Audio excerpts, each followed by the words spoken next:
Hello friends, स्वागत है आप सभी का हमारे चैनल आयुष चैप्टर्स पर। अगर आप चैनल पर नए हैं तो प्लीज़ चैनल को सब्सक्राइब कीजिए, वीडियो को लाइक कीजिए और बेल आइकन को प्रेस कीजिए।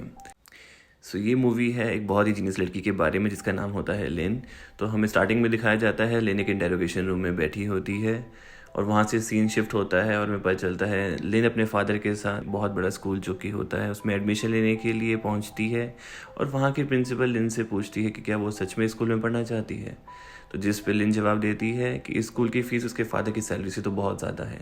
पर जब उसकी प्रिंसिपल उसको बताती है कि स्कूल की फ़ीस 1,20,000 है तो इसके ऊपर लिन उसको जवाब देती है कि अगर आप सारे खर्चा मिलाएंगे, मेरे आने जाने का, पेट्रोल का, खाने पीने का और रहने का, तो ये साल का खर्चा 1,50,000 बनता है, जो कि बहुत ज़्यादा है। तो उसकी स्पीड कैलकुलेशन को देखकर, उसके आंसर्स को सुनकर उसकी प्रिंसिपल उससे बहुत खुश होती है और उसको स्कॉलरशिप दे देती है। अगले दिन लिन स्कूल में पहुंचती है और उसे वहाँ एक लड़की मिलती है जिसका नाम होता है ग्रेस और वो बहुत फ्रेंडली नेचर की होती है, इसलिए उन दोनों की दोस्ती जल्दी हो जाती है। और लाइब्रेरी में एक दिन बैठे हुए ग्रेस लिन से उसकी हेल्प मांगती है कुछ मैथ्स के क्वेश्चन सॉल्व करवाने के लिए, जिसके लिए लिन उसको बहुत अच्छे से हेल्प करती है। और नेक्स्ट डे जब उनका एग्ज़ाम होता है तो वहाँ लिन को पता चलता है कि जो क्वेश्चन उसने ग्रेस को कल पढ़ाए थे वही सारे क्वेश्चन पेपर में आए होते हैं। बट ग्रेस को कुछ भी याद नहीं रहता है तो वो उसकी हेल्प मांगती है लिन से। वो अपनी फ्रेंड की हेल्प करने के लिए लिन सारे आंसर्स इरेजर के ऊपर लिख कर उसको शूज़ में रख के उसको पास कर देती है, जिसके थ्रू ग्रेस पेपर में अच्छे मार्क्स से पास हो जाती है और वो बहुत खुश होती है। खुशी से ग्रेस लिन को उसके बॉयफ्रेंड के घर पे पार्टी के लिए बुलाती है। वहाँ उसको पैट से पता चलता है कि पैट को ऑलरेडी सब कुछ पता है कि लिन ने ग्रेस की कैसे हेल्प की थी। तो इस चीज़ से वो उसको एक ऑफ़र देता है कि स्कूल में और भी बाकी बच्चों को वो हेल्प कर सकती है और उसके बदले उसको उसके पैसे मिल सकते हैं। तो जिसके लिए वो इनिशियली मना करती है, पर उसको एक और चीज़ का पता चलता है जो कि उसको नहीं पता होता कि उसके फादर अभी भी स्कूल में डोनेशन दे रहे थे। तो वो उसको यकीन करने के लिए घर जाके रिसिप्ट देखती है। वहाँ पे उसको एक रिसिप्ट मिलती है जिसमें उसके फादर ने स्कूल को 2 लाख रुपए डोनेशन दिए होते हैं। तो इससे बहुत दुखी होकर लिन पैट का ऑफर एक्सेप्ट कर लेती है। तो लिन अपने फादर से पूछती है कि स्कूल की फ़ीस बहुत ज़्यादा है, तो जिस पे उसके फादर रिप्लाई करते हैं कि वो पैसों की चिंता ना करे और सिर्फ अपने पढ़ाई पर फोकस करे। तो वो अपने मदर को याद करते हुए पियानो बजा रही होती है और उसको वहाँ से याद आता है कि वो पियानो के थ्रू अपने स्टूडेंट्स को सिखा सकती है कि पेपर्स में कैसे आंसर्स मार्क करने होते हैं। अगले दिन वो अपने स्टूडेंट्स को बताती है कि पियानो के लेसन सीखते टाइम वो जिस हिसाब से अपने फिंगर्स के इशारे करेगी उसी अकॉर्डिंग उनको ABC या D आंसर समझना पड़ेगा। अगर वो फिंगर्स की मूवमेंट करेगी इस तरीके से तो आंसर होगा A, अगर इस तरीके से मूव करेगी तो आंसर होगा B। तो इसी तरीके से वो उनको आंसर सिखाती है। अगले दिन एग्ज़ाम में लिन की फिंगर्स के इशारे समझकर सभी बच्चे सारे आंसर्स मार्क कर लेते हैं और सभी क्लास में पास हो जाते हैं। और इस सब के लिए लिन को बच्चों से बहुत ज़्यादा पैसे भी मिलते हैं। और यहाँ से हमें ये भी पता चलता है कि स्कूल में सिर्फ 2 बच्चों ने टॉप किया होता है, जो कि होता है लिन और एक और लड़का होता है बैंक। तो अच्छे मार्क्स स्कोर करने पर उन दोनों को स्कूल की तरफ से एक TV शो में कॉम्पिटिशन के लिए भेजा जाता है जहाँ पर वो दोनों जीत जाते हैं। और इस चीज़ से खुश होकर प्रिंसिपल उन दोनों को एक ऑफ़र देती है कि उन दोनों के पास एक चांस है स्कॉलरशिप लेकर सिंगापुर में पढ़ने जाने के लिए। पर इसमें एक शर्त होती है कि स्कॉलरशिप सिर्फ एक ही इंसान लेके जा सकता है, तो उनको खुद डिसाइड करना पड़ेगा कि कौन वो लेके जाएगा स्कॉलरशिप सिंगापुर में।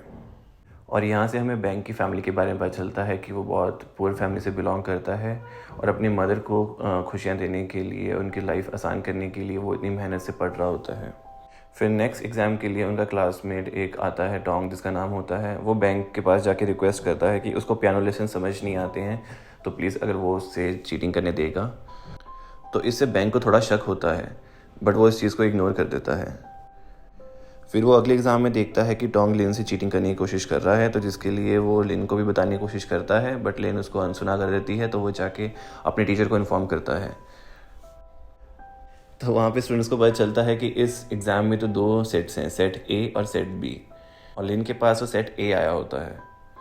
यहाँ पे लिन अपना दिमाग चलाती है और वो पहले अपना सेट पूरा सॉल्व करने के बाद सभी को आंसर्स बताती है अपने फिंगर्स के इशारों से, और उसके बाद वो टोंग के पास सेट B होता है तो उससे अपना पेपर एक्सचेंज करके सेट B भी सारा सॉल्व कर लेती है और बच्चों को सारा सेट B के आंसर्स भी करवा देती है बिल्कुल ऑन टाइम।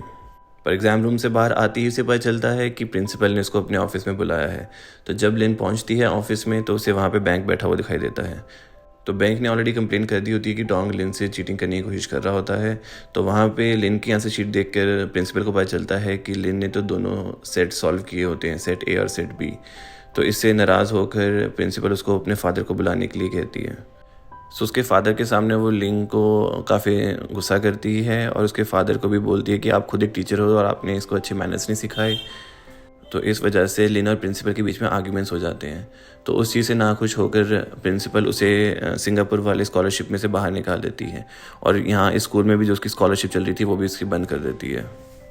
इस चीज़ को सुनकर लिन और उसके फादर दोनों ही बहुत निराश होते हैं और घर जाकर लिन को उसके फादर से इस चीज़ के लिए बहुत डांट पड़ती है। कुछ दिन बाद ग्रेस उसको फिर से अप्रोच करती है लिन को फ़ोन करके और वो उसको मिलने के लिए कहती है।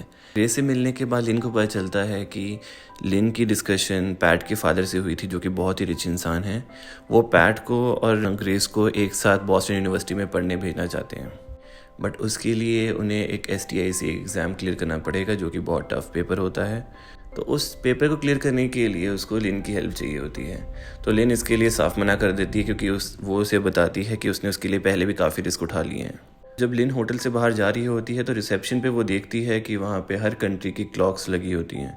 तो वहाँ से उसको पता चलता है कि हर कंट्री में अलग अलग टाइम चल रहा है इस टाइम पे।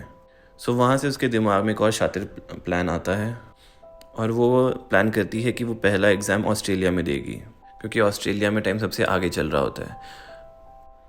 तो अगर वो ऑस्ट्रेलिया में एग्ज़ाम देने जाएगी तो उसके पास बहुत टाइम होगा कि पहला अपना पेपर सॉल्व करने के बाद आंसर याद करके मोबाइल के थ्रू अपने फ्रेंड्स को भेजने का। बट क्योंकि इस एग्ज़ाम में 4 अलग अलग एग्ज़ाम होते हैं तो वो अकेली ये सब नहीं कर सकती, उसको किसी और की भी मदद चाहिए होगी। तो उसके दिमाग में सिर्फ बैंक का नाम आता है, पर उसे यकीन होता है कि बैंक इन सब चीज़ों में अपना नाम नहीं डालेगा और वो अपने सिंगापुर वाले स्कॉलरशिप एग्ज़ाम की तैयारी कर रहा होगा। और हमें नेक्स्ट सीन में पता चलता है कि कुछ गुंडे बैंक को आकर बहुत पीटते हैं और एक कोने में आके फेंक देते हैं। और यहाँ पे लिन बाकी सभी साथियों के साथ मिलकर प्लान कर रहे होते हैं और उन्हें बोलते हैं कि वो ग्रुप बनाएं जिसमें सारे बच्चे हों जो STIC एग्ज़ाम देना चाहते हों। तो जितने ज़्यादा बच्चे होंगे उतना ज़्यादा अच्छा होगा, क्योंकि उतनी ज़्यादा वो पैसे कमा सकेंगे।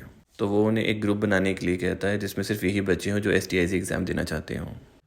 तो वहाँ पर लिन को टोंग से पता चलता है कि कुछ गुंडों ने बैंक को मारकर हॉस्पिटल पहुँचा दिया है।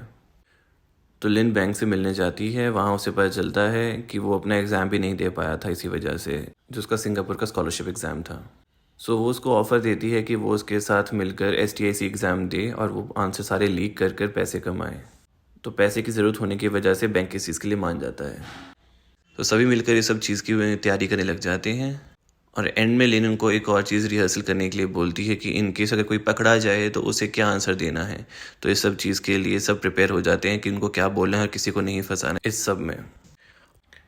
एंड जो वो रिहर्सल कर रहे होते हैं कि जब कोई पकड़ा जाएगा तो किसको क्या बोलना है, तो उस टाइम पे पैट के मुंह से गलती से निकल जाता है कि उसे बहुत बुरा लगा कि जब उसे पता चला कि बैंक को पीट कर गुंडों ने कूड़ेदान में फेंक दिया था।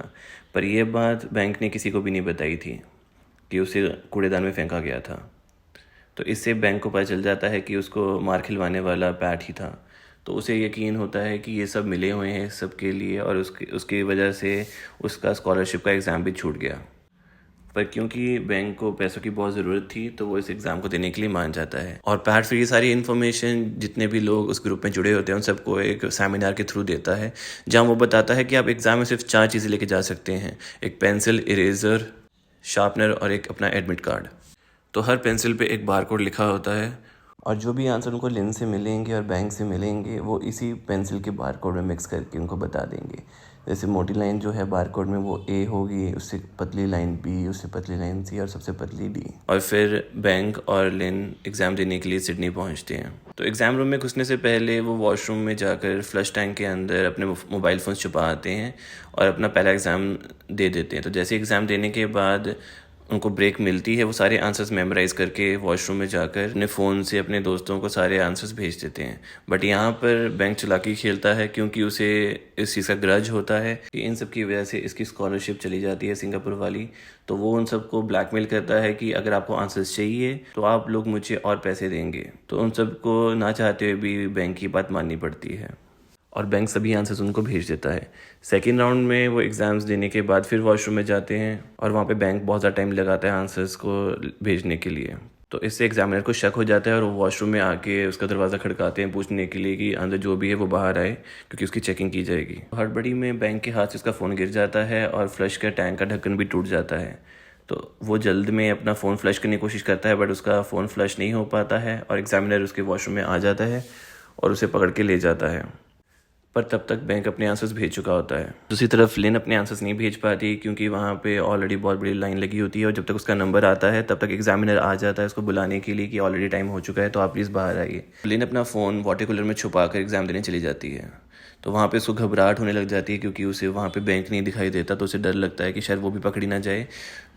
तो इस चक्कर में उसको पैनिक अटैक आने लग जाता है। बट वो खुद को संभाल कर जो पिछले एग्ज़ाम के आंसर थे उसे याद कर कर अपनी शीट पर लिख लेती है और लास्ट एग्ज़ाम के सारे क्वेश्चंस याद कर लेती है। और फिर यहाँ से वो अपनी एक्टिंग स्किल्स दिखाती है और नकली वोमिट करने का एक्टिंग करके वो बीमार होने का ढोंग करती है और एग्ज़ाम रूम से उठ के भागने की कोशिश करती है। उसके पीछे पीछे एग्जामिनर भी लग जाता है और वो उसका पीछा करता रहता है और तब तक लिन अपने फ़ोन से सारे आंसर्स भेज देती है। पर वो एंड तक पकड़ी जाती है और अपना फ़ोन एक स्ट्रेंजर के बैग में डाल के उसके साथ वापस स्कूल में चली जाती है। वहाँ पे वो बैंक को बैठी हुई देखती है और बैंक उसको बताता है कि उसने सारा इल्ज़ाम अपने ऊपर ले लिया है और इसके नतीजे में बैंक को STIC एग्ज़ाम से हमेशा के लिए बैन कर दिया जाता है। लिन जब वापस पहुँचती है तो उसे वहाँ पैट और ग्रेस मिलते हैं उसका स्वागत करने के लिए, पर वो बहुत निराश होती है कि उसकी वजह से बैंक पकड़ा जाता है। तो उसको वहाँ पे उसके फादर भी लेने आते हैं और उनको हक करके बहुत रोती है। फिर हमें पता चलता है कि लिन बैंक से मिलने जाती है और वहाँ वो देखती है कि उसके घर पे बहुत सारी न्यू मशीन्स लगी होती हैं। उसने नई बाइक लिए रखी होती है और नई दुकान खड़ी कर ली होती है उन पैसों से जो उसने पहले वैसे कमाए थे। तो ये देखकर वो बैंक से बात करने उसके पास पहुंचती है, तो वहाँ पे बैंक उसको एक और ऑफ़र दे देता है कि ऐसा एक और एग्ज़ाम आने वाला है जिससे वो और ज़्यादा पैसे कमा सकते हैं। पर लिन इस सबसे बहुत परेशान हो चुकी होती है और उसको मना करती है और बैंक उससे नाखुश होकर उसको ब्लैकमेल करता है कि अगर उसने एग्ज़ाम्स नहीं दिए उसके साथ तो वो सबको बता देगा कि उसने किस तरीके से चीटिंग की थी STIC एग्ज़ाम में। मूवी के एंड में हमें दिखता है कि वो सारे एक इंटेरोगेशन रूम में जाते हैं जहाँ पे लिन और उसके फादर सबसे पहले पहुँचते हैं। उनको वो कुछ क्वेश्चंस पूछना चाहते हैं STIC एग्ज़ाम के बारे में और यहाँ पे एक ओपन एंडिंग के तौर पे मूवी को ख़त्म कर दिया जाता है।